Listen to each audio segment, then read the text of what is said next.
Hello, everyone, and welcome back to Wondergoal, the soccer betting podcast from the Action Network. My name is Michael Leboff, and joining me, as always, will be my co-hosts and friends, Anthony DeBundo and BJ Cunningham. And together, the three of us are going to break down the 16 Champions League Match Week 2 matches starting on Tuesday and finishing up on Wednesday. But before we get to all of that fun, just a reminder that Wondergoal is proudly presented by Bet365, and Bet365 doesn't do ordinary. Bet365 believes that every sport should be epic. Every tournament, every game, every point, every play, from the moments that are legendary, like us almost hitting our 3-leg underdog parlay over the weekend, but Anthony deciding not to go with Tottenham and instead picking Strasbourg, to the ones that fly under the radar, like Anthony forgetting to track our bets in the app and for the Wondergoal account and missing out on several nice wins. See for yourself when you sign up with the code ACTION, and you'll get $365 in bonus bets when you bet just $1. Whatever the sport, whatever the moment, it's never ordinary at Bet365. You must be 21 or older, and you must be present in Colorado, Iowa, Kentucky, New Jersey, Ohio, or Virginia. If you or someone you know has a gambling problem and wants help, please call 1-800-GAMBLER in Colorado, Kentucky, New Jersey, Ohio, and Virginia, and 1-800-BETS-OFF in Iowa. Terms and conditions apply. BJ and Anthony, we had a nice weekend in the Premier League, but we almost hit the trifecta, Leboff. I forgot to track the bets. I should have bet Tottenham, and Messi is probably out for the season. So Our Inter Miami tickets are dead, and the Orange lost. So it was just a banner weekend for me and us as a podcast.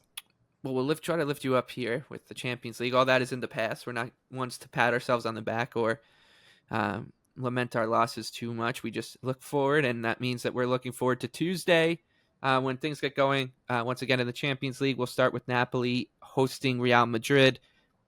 The Italian side plus 162 at home, a slight underdog. Madrid traveling at plus 155 in the draws, plus 260. These odds, of course, are from our very good friends at Bet365. Anthony, you are the only one with anything to play here. I don't think we should be surprised that you're going against Real Madrid, and that always goes well for you. Yeah, I've already, if you want to hedge against this bet, just wait and then bet Jude Bellingham anytime goal scorer live. He will score live to screw me somehow. And he used to do it at Dortmund all the time too, so it was very annoying. But in terms of this match, the market has moved a little bit toward Real Madrid because Vinicius started on Saturday against Girona in their 3-0 win.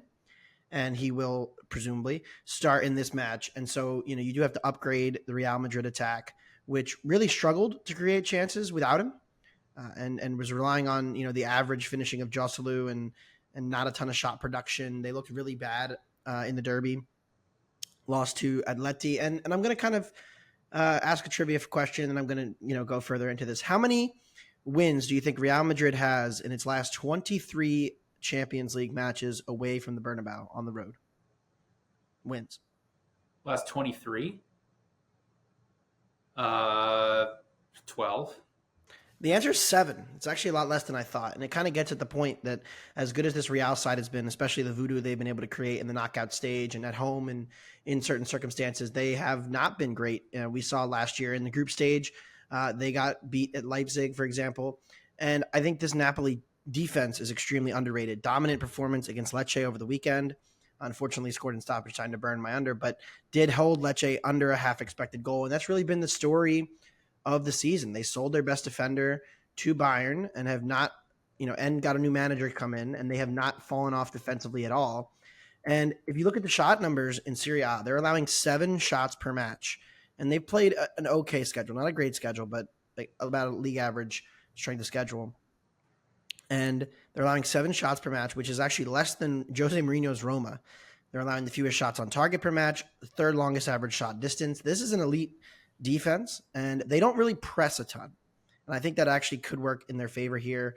Real Madrid will not get as much space in behind because Napoli's not going to play this uber high line against Vinicius, where I think, without Vinny, maybe it's better to press Madrid a little bit because they don't have that threat. With Vinny in, I almost want a more passive team. And Napoli, if you look at pass completion rate allowed and PPDA, they're not extremely aggressive. So I do think that, Real, if you look at kind of their body of work this season, first you can just do like raw expected goal differential. They've been considerably worse, marginally worse than last year, considerably worse than Barca, for example. And then you can look at, the individual games against good teams.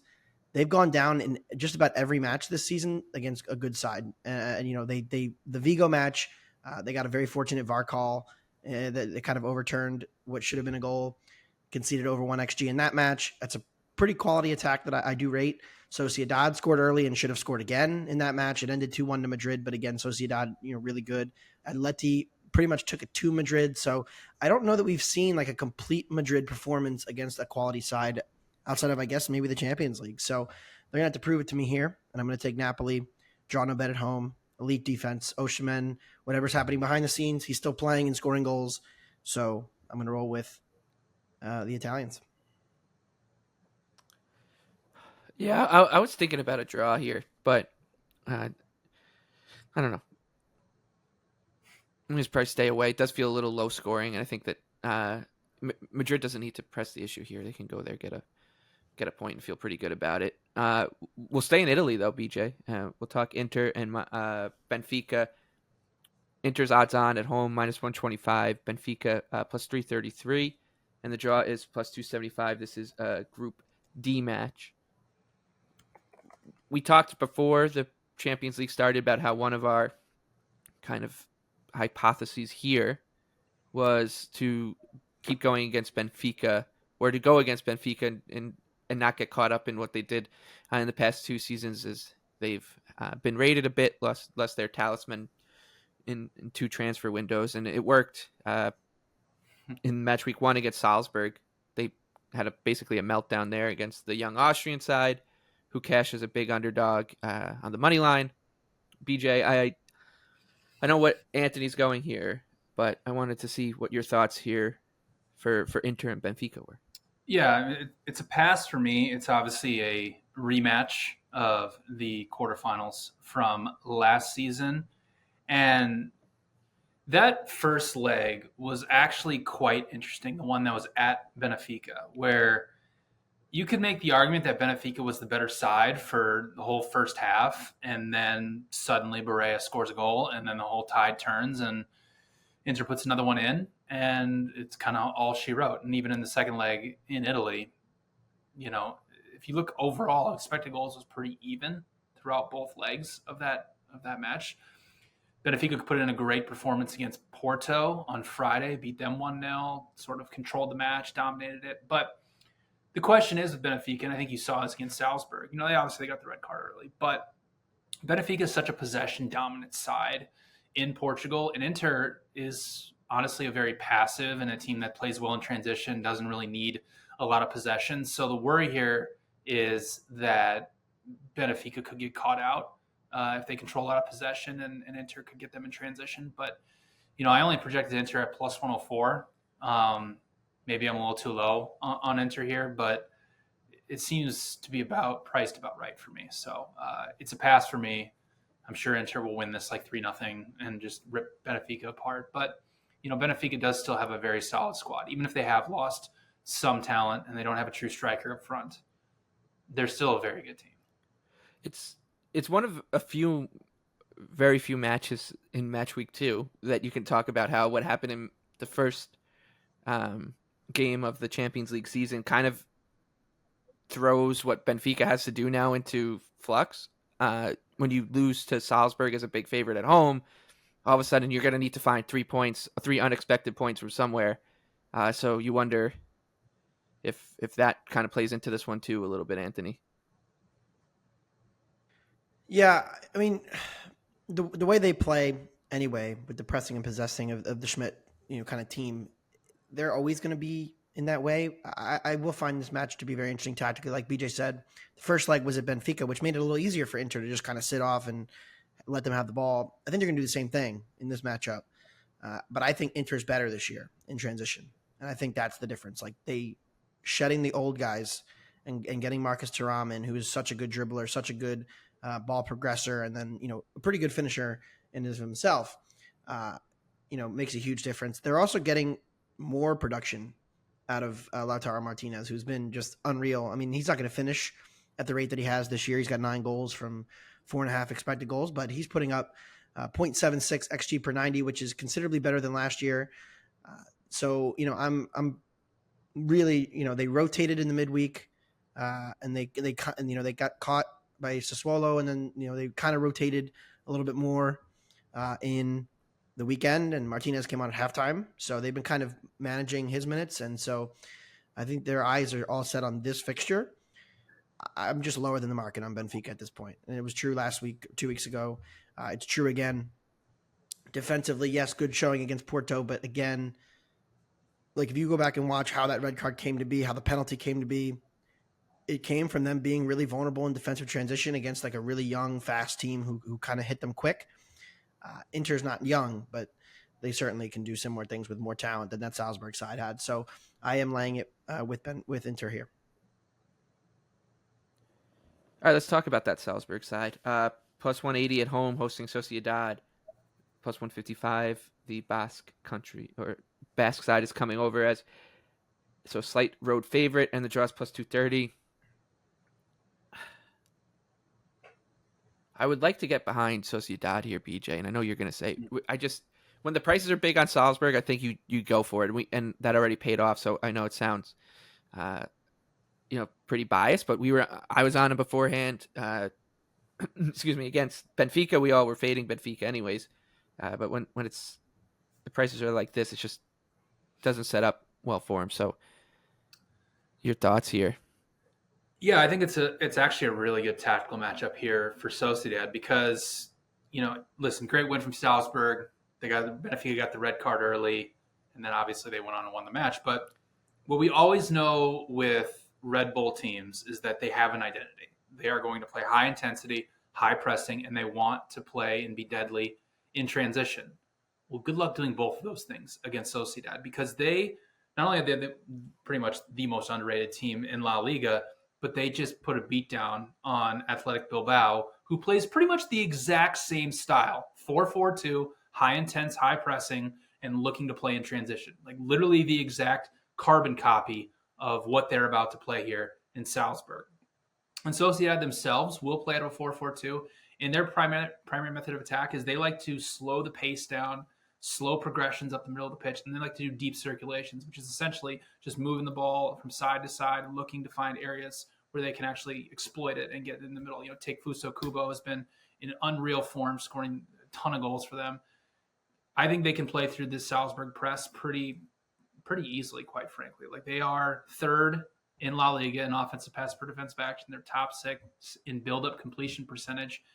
And listen, I just don't think this is really one of the most talented Salzburg sides that we've ever seen. I mean, obviously, we talk about every year they got rated, obviously, this summer. But if you look back at some of the Salzburg teams of the past, 2 years ago when they were under March, the team that made it to the round of 16, that team in the Austrian Bundesliga had a plus 1.45 expected goal differential per 90 minutes. Well, now we're talking about a Salzburg team that's only around 0.9. So there is actually a pretty significant gap between what the Salzburg team was and what they are now. So I projected Sociedad as a plus 115 road favorite. I think it's a great tactical matchup for them. So I like them draw no bet. And the best price you can find on that is minus 122 at Bet365.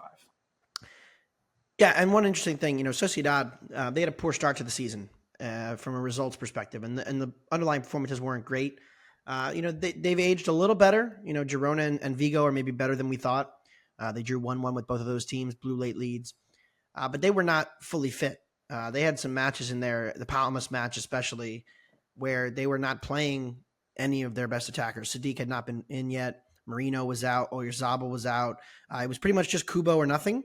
And now with Sadiq in there, Kubo's, fit and firing, and the rest of this team has kind of come around. I think they played what's pretty close to their best 11 in that match against Bilbao over the weekend. So I think they're trending upward. Zubamendi and Marino is a really good midfield pairing, arguably better than what Benfica's got right now. So I think that I would lean that way too. I can't quite get there because, again, I'm still uncertain about Salzburg. I want to see like a full match of them. I hate red cards. I'm officially anti-red card. Oh, really? It just gives us less. It gives us less information. Even after this weekend? I was so excited I didn't get a chance to watch live, but I was so excited to go back and have to watch Liverpool Spurs. And then I'm like, well, if the red card happens in the 20th minute or whatever, then like the rest of the match is completely different now. And I can't learn anything about it. I want, what would Tottenham have looked like? I don't know. We'll never know. We'll discuss that on Wednesday. But yeah, I'm anti-red card. It gives us less information, makes matches less fun.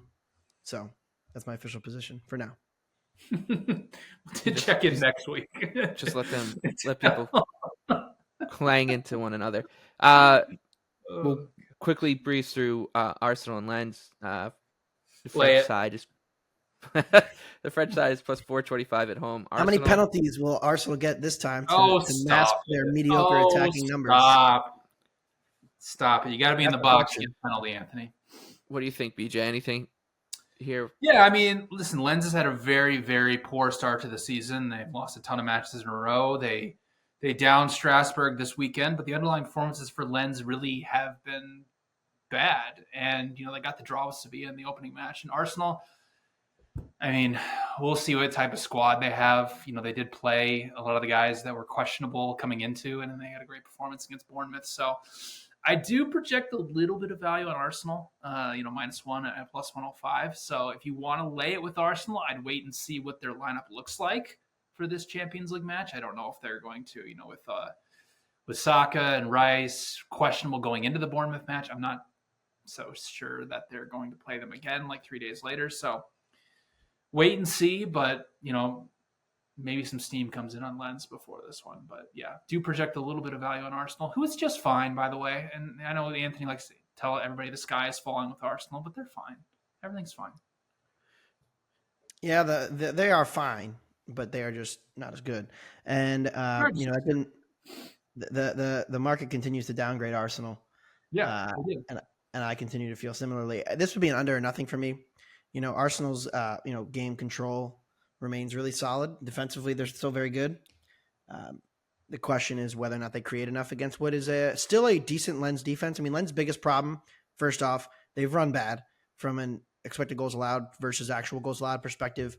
They've been pretty unlucky to be, all the way down the table. The other problem, which I think is a much more real problem, is they can't score because they lost Opanda and Fofana, and they're just not.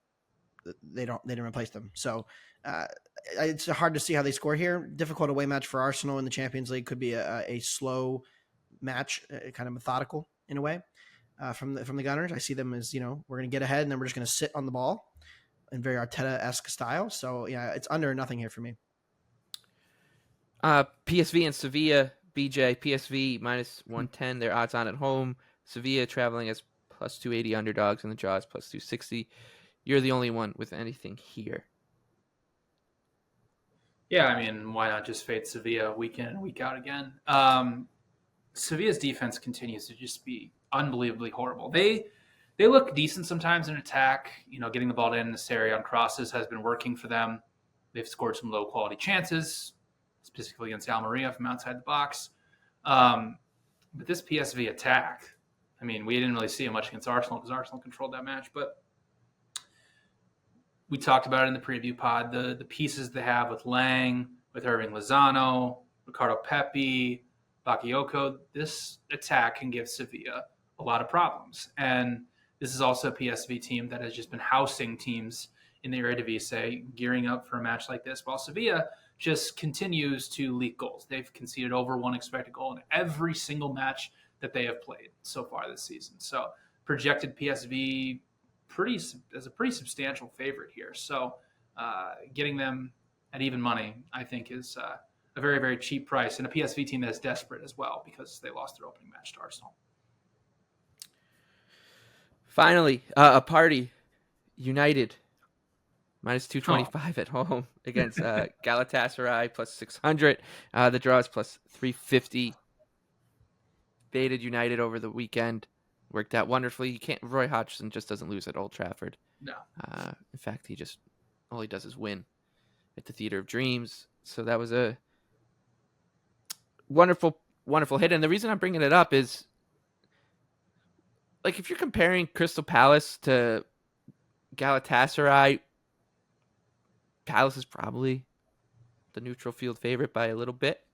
But it's not like a a massive difference, I would say, in terms of like talent in like a one-off game. So Palace closed plus 475, 5-1 ish against United at Old Trafford, and now we're looking at Galatasaray at 6-1. So even after another dreadful performance from United,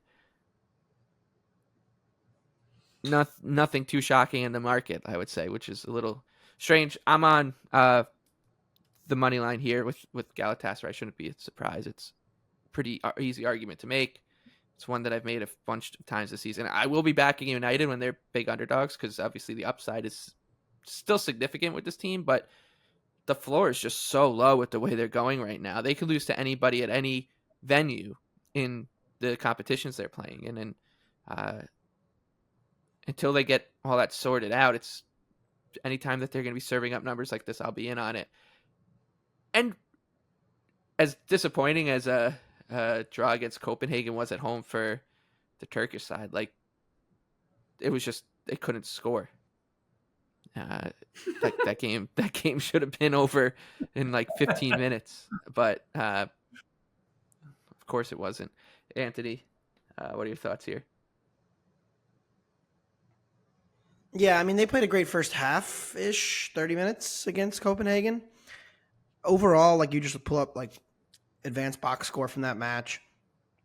Red card was late, so it didn't matter, but the overall look on it, right? 15 touches in the penalty area for Copenhagen, 23 for Galatasaray, XG 1.1 to 0.6. Like it was a okay home result against a much inferior team. It was not particularly inspiring as for somebody who was expecting them to kind of roll in that match and bet them to do so. The market also moved hard against them, which I will always respect.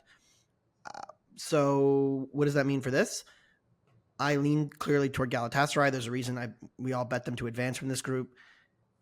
I am not going to add more to my position, unlike the Napoli thing where I'm like, all right, I have a Napoli group ticket, but I'm going to add more. This situation, I'm going to say, all right, you know what? Not going to bet this match. Going to wait and see how this plays out. If you're not invested in Galatasaray, then yes, I would invest in them plus 1.25 here. I do think that United. We talked about them on Thursday, and we said, well, maybe I kind of gave this like, if you squint, maybe they're figuring some things out here. No, that was not the case on Saturday. Pretty dull attacking performance from them. Lifeless. Rashford continues to make bad decisions, from wide areas, crossing and shooting.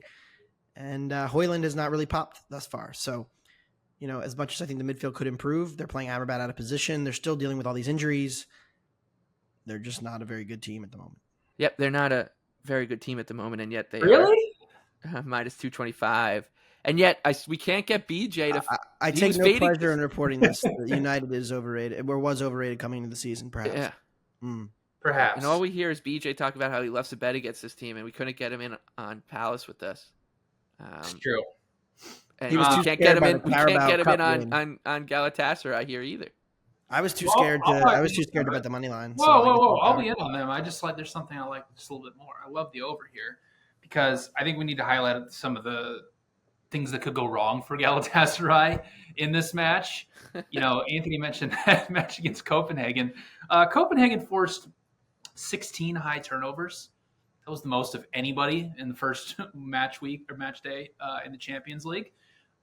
United's forced 81 high turnovers this season in the Premier League. That is the most of anybody in England. So there is a very concerning type of thing that could go wrong for Galatasaray. And you saw it with that match against Copenhagen, is that the Galatasaray matches can be very chaotic, very end-to-end because of their style of play. They like to sit 4-4-2 mid-block, set a lot of pressing traps, and try to win the ball off somewhat high in the kind of that mid right across the halfway line. And then they just want to do quick transitions. And that really leaves them open once they re-lose the ball. And it kind of just creates this chaotic match. And what do we know about Manchester United? Well, Erik ten Hag has said many times that he wants them to become the best transition team in the world. And actually, I think United is a decent transition team. They're not a good build-up team. They're actually a horrible build-up team. But they are pretty good in transition. And with Mason Mount being reintegrated to the squad, I think it makes it a lot easier for them to get at this Galatasaray team, pick out those passes, get the ball out wide. I mean, it was a bad performance against Crystal Palace. Like if we could highlight that United only created 1.3 XG and took 19 shots, controlled 77% possession. But this is a much different opponent than what Crystal Palace was, because obviously Crystal Palace scored early and then they just sat off and dared United to break them down, and United couldn't do it. Galatasaray, I mean, last season in the Turkish Super League, they conceded 1.54 XG per 90 minutes because of their high intensity and very open style of play. So I think this is a very back and forth, open type matchup. We'll be on the Galatasaray money line. Don't count me out, guys. But I do like over 3 goals at minus 115, which I do project 3.9 goals. So I think the total's far too low here for what should be a very open back and forth type match. Very fun one, honestly. Yeah, it should be said they still did complete 15 passes in the penalty area against Copenhagen. So, the ball progression is good. It's just at the other end. Yeah.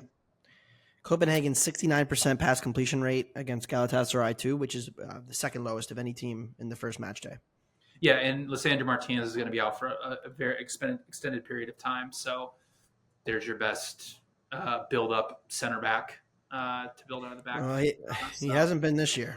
And he hasn't been, but like the options behind him aren't great either. So it's going to have to be send the ball long and let's play a transitional match with Galatasaray, which should be a lot of fun. All right, we'll wrap up Tuesday's slates with a pretty quick conversation about these next 2 matches. None of us have anything on Copenhagen. They're 12-1 on the 3-way line at home, hosting Bayern, who are minus 500. The draw is 6-1. Give you guys 3-2-1 if you want to pipe up and say anything here. Nope. All right, let's move on to Union Berlin then. Almost got a point against Real Madrid there until, like Anthony said, Jude Bellingham popped up again in, the 96th minute was it with him for that one? They're minus 110 at home, hosting Braga, who are 3-1 on the money line, and the draw is plus 260. This is a 12:45 kickoff, so Tuesday's Champions League matches are interestingly set up from just like a betting perspective. The 2 12:45 games are Salzburg hosting Sociedad and this one. So for people who are just looking for action, like that's their choices. Interesting. I would be interested to just hear what people who are doing that, just throwing like, $10 or $15 for a fun sweat to get them through the early part of a Tuesday afternoon till the 3 p.m. matches till they lose money on Galatasaray, where they end up and why. But BJ, you're maybe helping some people out here. Yeah, I mean, why is Union Berlin laying a full half a goal here? Like, there is really no reason why they should be. We've seen so far in the Bundesliga for them, and they've lost, 4 straight matches now? Do we have to have the conversation of when's the positive regression going to hit Union Berlin? Because they haven't scored for 3 matches, and they've created 4 expected goals. Now, Heidenheim got the win against them over the weekend, but Union Berlin did create 2.2 expected goals, but that is a horrific defense that they just played. Now, they're going to take on a Braga side that I thought put in a pretty decent performance against Napoli in the first match day. Like, they didn't get run over. They obviously conceded around halftime, and as the match got on late, they started coming at them in a flurry and actually hit the post, one that could have gone in to tie that match. So no reason why Union Berlin should be minus 120 here. Project this pretty close to a pick'em. Braga in the Portuguese Primeira Liga, they got to play on Thursday. Union Berlin had to play on Saturday, so 2 days extra of rest for Braga as Portugal accommodated their Champions League match on Tuesday, giving them extra rest. So decent spot here for Braga, who honestly, their style of play as well fits well. They like to do a lot of deep circulations, moving the ball side to side because they play a lot of low blocks in Portugal. Should work pretty well here against Union Berlin, who has allowed the most crosses of any team in the Bundesliga into their penalty area. So this really good low block that we always talk about is conceding chances this year. So the defense is falling off. Now, we just got to keep fading them. On to Wednesday. Union Berlin's insanity run is over. It is. I'm sure they'll reel off now. Every time Anthony says that, I feel like the team then just reels off. A real nice hot stretch here. Yep. Wednesday time. We'll start with El Gasico, as Anthony's friend coined. We'll give him credit for that. It's Newcastle and PSG. Basically a pick 'em on the 3-way line with Newcastle slight home favorite plus 155. The Parisians are plus 160, and the draw is plus 275. If it ain't broke, don't fix it. That's my thinking here. Went with the draw on Newcastle's first match and somehow got that one over the line against Milan. That was quite a sweat, man. Oh, my God. Just how you drew it up. 14 Yeah. Milan shots in the first half. Most shots they've ever conceded under Eddie Howe. 25. Nil. No. I'll be back on the draw here. I think that this match just won't. It'll almost feel like a little bit of a rugby match, like phases more than a back and forth affair. We've talked a lot about the Premier League, everyone wanting to be on the front foot, it seems like. And I know Newcastle was scoring at will recently, but they seem to be a little bit of an outlier in that regard. So I don't think it's ever going to be a bad idea. I mean, they drew a lot of matches last year too, so I don't think the draw is ever going to be a bad play, except maybe when they take on Sheffield United. So I'll be back here on the draw here. I think plus 275 in what I think is going to be more of a slog than you might think, considering all the talent on the pitch here. Anthony, what about you? Under. I'm back. Newcastle under. 3 goals. Minus 112. Look, if you pull between the posts, does some really good stuff on pass charts, maps. And if you pull up what PSG looks like under Luis Enrique, it is football terrorism. It is so painful. It's like Spain from the World Cup at times. Like it's just center back, right back, center back, center mid, center back, center mid, center back. Eventually we get to Mbappe and then he does something. And Newcastle, am I worried about Kieran Trippier going up against Kylian Mbappe? Of course, that's going to be a disaster. But I think, the way this team defends continues to be elite defensively, conceded nothing to Burnley, conceded almost nothing to Sheffield. Obviously, PSG has better attackers than that, but still, like, this is a defense that has continuously stayed elite. The attack had that one game in the sun, but I think Howe's going to go for a more conservative approach because he knows that they're going to be having less of the ball in this match. And that's what Newcastle wants. They want Newcastle. They want the other team to have the ball and they want to break in transition, get one-on-ones and then, run at defenders with it. No Harvey Barnes is a loss for their attack. And PSG, I thought it was interesting. When City played Newcastle, they were so conservative and so passive and just kept the ball for the whole match and did nothing. Nothing happened in the match. It was a terrible soccer match. They won 1-0. Enrique is kind of in the same school where it's like, well, they can't score and hit us in transition if they never have the ball. And if we always have the ball and never do anything with it, it's a perfect setup for us. So I think there's going to be a lot of stale possession here. So under 3 for me, I think it's a little high. And I'm going to bet that. Anything for you here, El Gasico, BJ? Yeah, I love Newcastle here. I think it's a fantastic spot for them. Anthony mentioned Luis Enrique's possession dominant style. Here's a trivia question for you guys. Over or under 70% possession so far on average for PSG in Ligue 1? Well, obviously over. I'll take the under. 71.6% possession on average for PSG in Ligue 1. 192 10-plus pass sequences, 91 more than the next closest team in France. Is it Marseille? I'm not sure who this next team is, but there is a match that PSG has played this season in France that I want to point out, the match against Nice where they lost 3-2. Nice did things very similar to what Newcastle is going to do to them. They didn't press them high. They kind of sat off, set some pressing traps, actually forced a lot of high turnovers.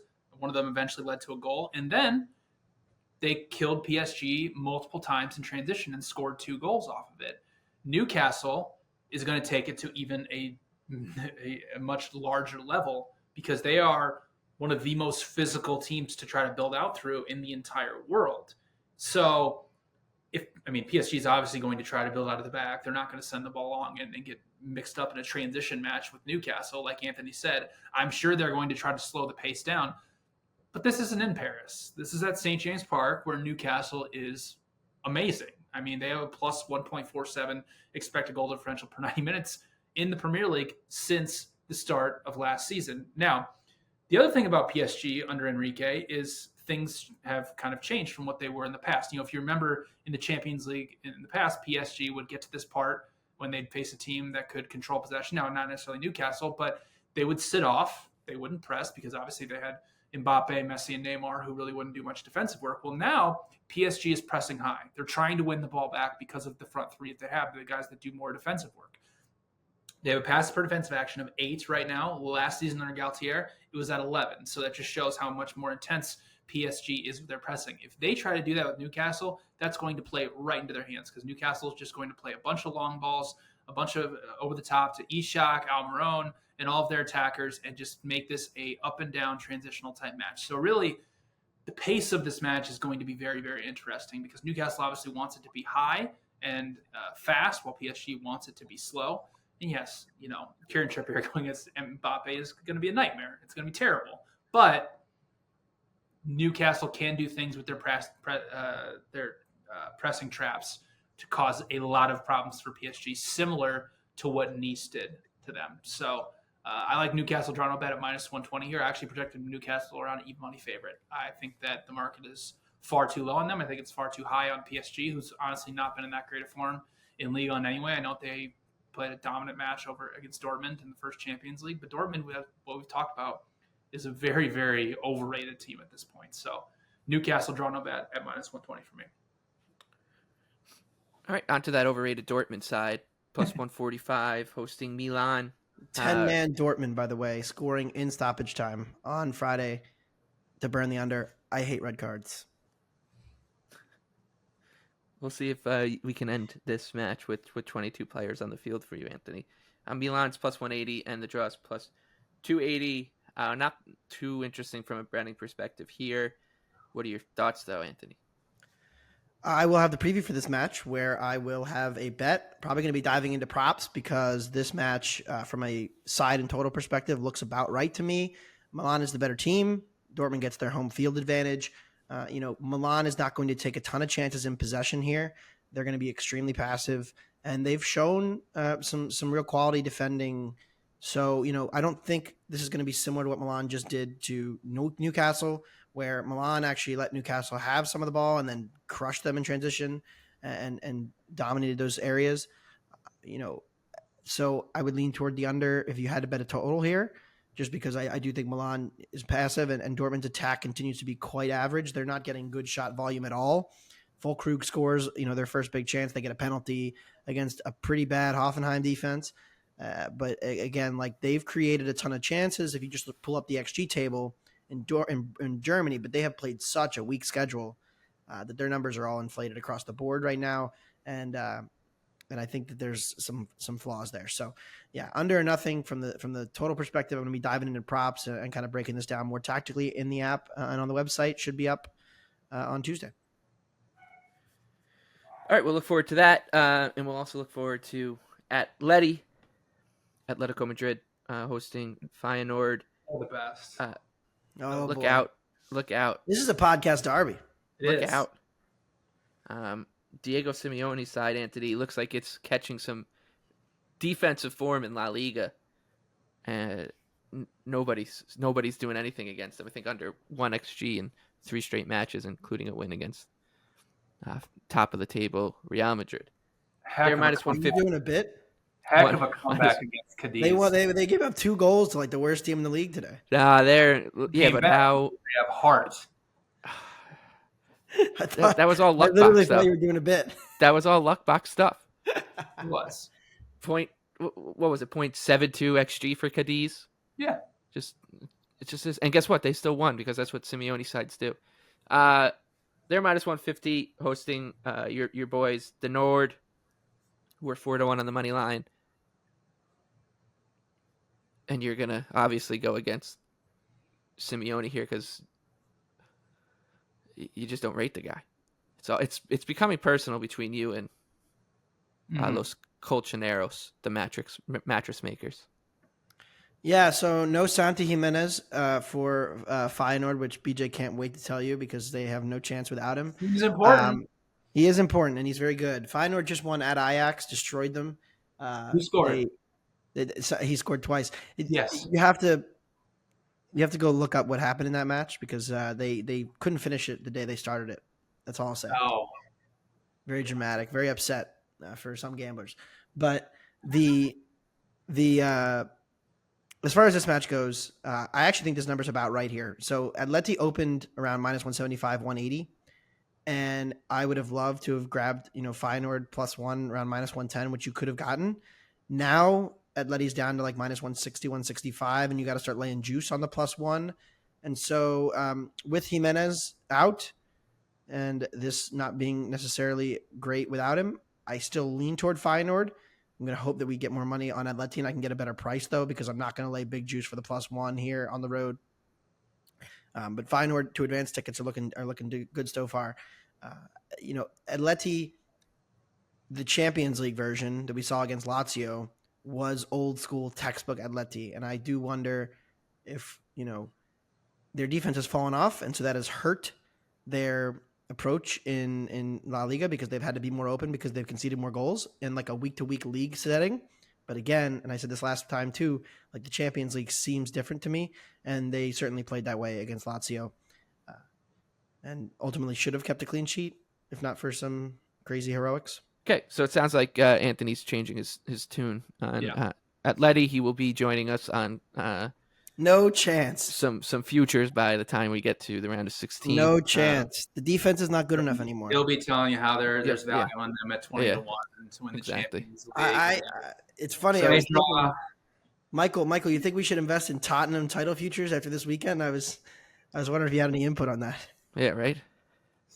I think it might I basically dragged you to the window to try to bet that, and you said, "I don't even know who this guy is. This big Greek Australian guy is." I'll wait until some of my soccer Twitter people start to say that they're legitimate. Celtic now +190 hosting Lazio, should be a wonderful atmosphere in Glasgow. Celtic's a home underdog here +190. Lazio traveling at +137.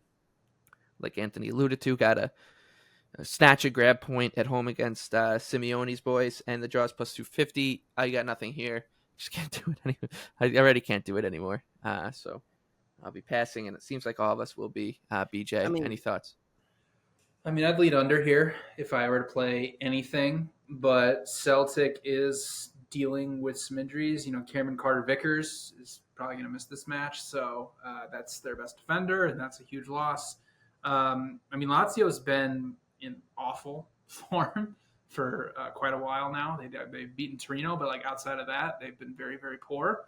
Yeah, and Brendan Rodgers obviously is going to play a very passive, slow progression build-up rather than Postecoglou, who was more high intense, looking to get the ball forward, going quicker. So it's going to be a very, very slow-paced type match, which really does lean towards an under. But again, Celtic being without their best defender is kind of concerning. So it's a pass for me if we can get to under 2.5 or at +120, maybe under 3 at -120. I'll on firing on it. But as of right now, I'll be passing. I got to say, Joe Hart cooked, and that's scary for the under. The goal he gave up to Stangs in the first match. The first half against Feyenoord, nothing happened. There was 0 attempts on goal for really either team, reasonable. And Stangs hits a free kick that should have been saved. He doesn't save it. And then, of course, what happened in the second half, Michael? 2 red cards. Red cards, yeah.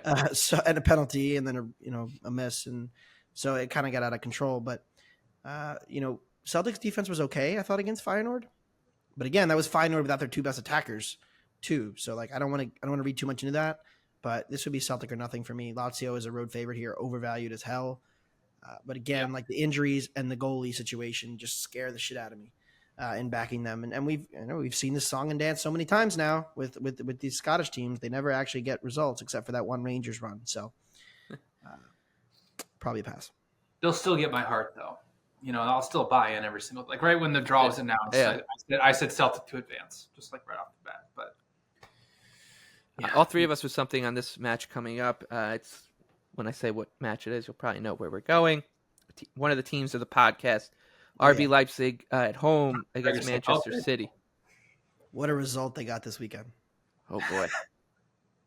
Leipzig plus 375. City traveling at minus 143 off a loss to Wolves over the weekend, and the draws plus 320. Yeah, Leipzig coming off the 2-2 against Bayern, and just have been.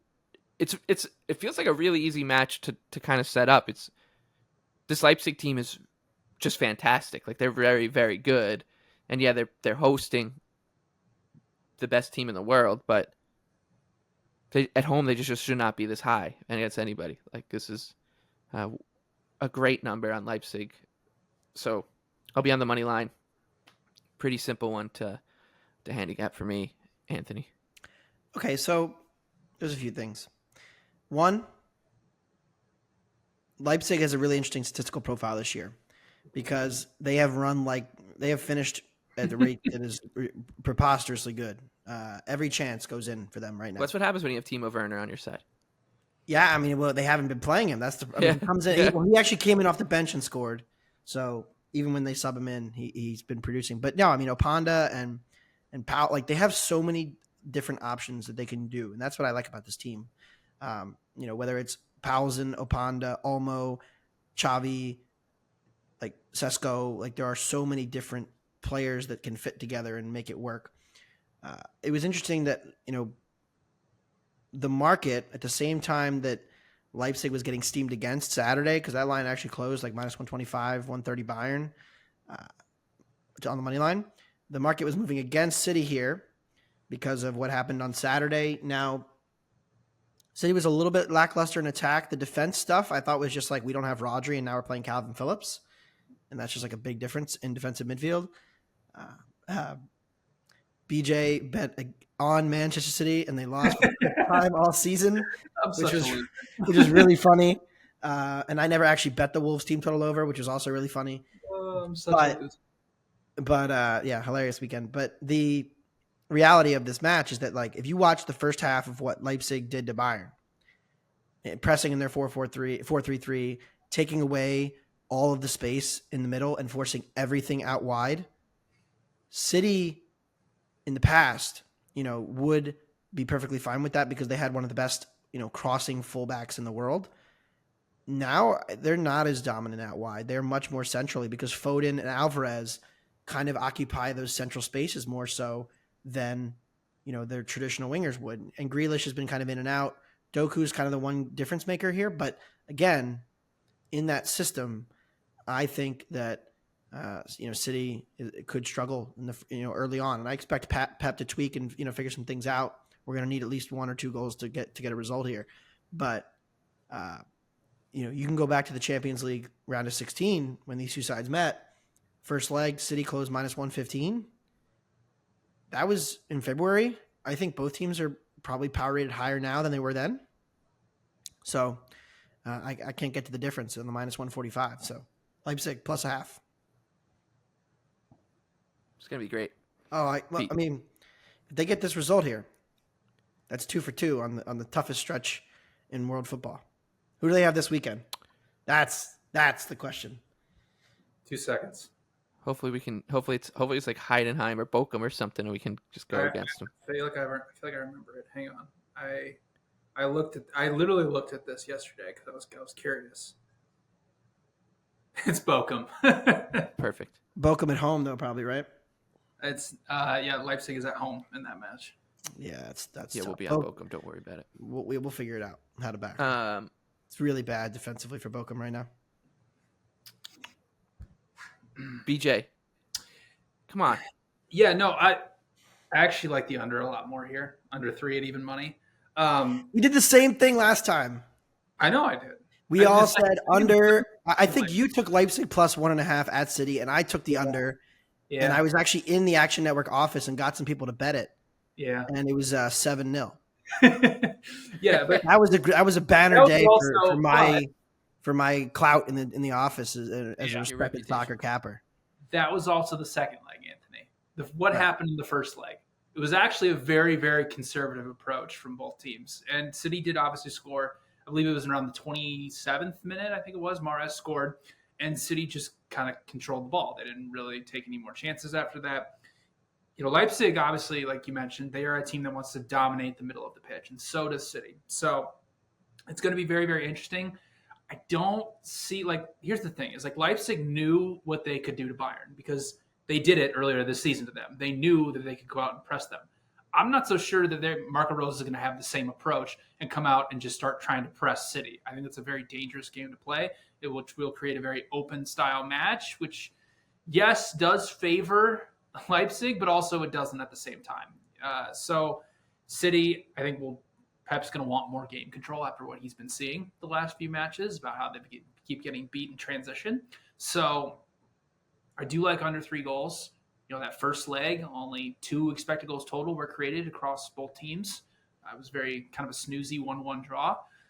I think we could see something similar to that in this match. I think since it being so early on in the group stage, I think it's going to be a little bit slower paced than we're expecting. I think you'll see Leipzig sit off quite a bit and try to condense the middle of the pitch and not really press City high as much. So only projected about 2.6 goals here, so under 3 at even money. Good enough for me. Maybe we'll get you on. I mean, I'll have a round robin with Galatasaray and Leipzig and all these other teams that will just get blown out. But perfect. But for the purposes of this, under 3 should be a fun one to watch City win 7-0. All right, we'll go pretty quickly through the last 3 matches on Wednesday. Then we'll give out our favorite bets for match week 2. We'll start with a match with BJ. You're on an island here. Mm-hmm. You're on an island in Belgrade with Red Star plus 115, hosting Young Boys plus 220. The draw is plus 260. You do like this team a lot. I do, and I don't think we got to see truly what they are because they had to play the best team in the world on the road to begin, and they did have a moment for us to score right before half. That was a wonderful moment. One I will not trade for anything in this lifetime.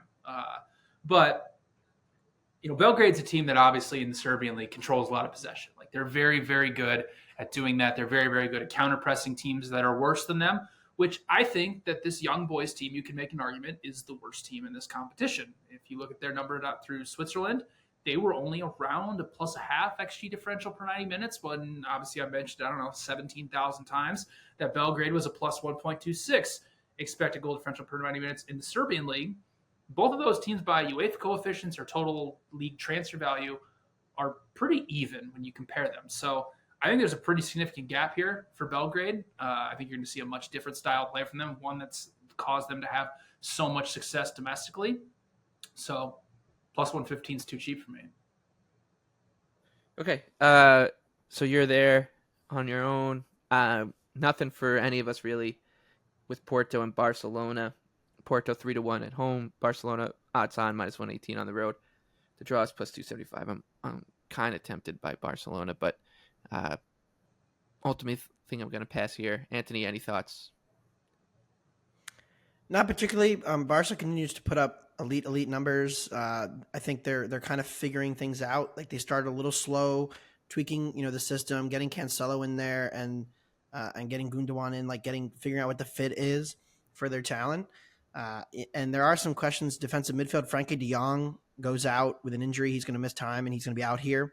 I think, how does that impact Barca? It makes them a little more vulnerable in transition because it means more Oriol Romeu minutes, which probably isn't great. Porto traditionally, though, very low block, very transition-oriented, not going to have any of possession whatsoever in this game. So, when Barca scores first is what decides this game. If Barca goes up early and they're able to just strangle the game out, that changes everything. If Porto can, find their moments, because Barca has looked vulnerable in transition. Vigo, especially, really impressed in that match and scored twice on them. So, Barca's not infallible, but yeah, this number's about right for me, and I have no interest in betting this at this number.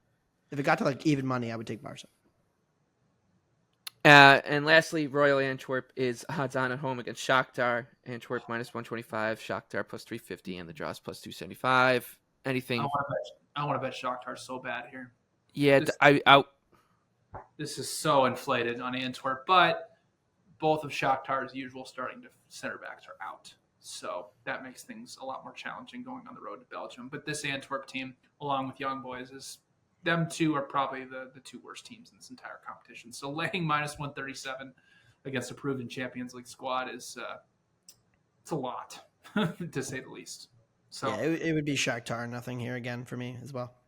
But they're such a black box. They're so hard to really realize. And like you said, the backup defenders were so bad against Porto. I thought they actually played a decent match overall, but the errors in the space there was a lot of it to exploit. Okay, that's all 16 matches. I'm proud of both of you guys. Under an hour to get all 16 done and dusted. But now we'll talk our favorite bets for match week 2. BJ, what do you have? Manchester United, Galatasaray over 3 goals at minus 115. Should be a very fun, chaotic, back and forth type match. What you saw from Galatasaray in their opening match against Copenhagen is they are a team that wants to play high intensity and a team that wants to play in transition. They turned the ball over 16 times in their own end against a team from Denmark. Manchester United has forced the most high turnovers of anybody in the Premier League. So Manchester United can actually play at their best, which is them playing in transition as opposed to being a build-up style team. While Manchester United defensively, though, is still down 3 of their usual 4 starters across their back line.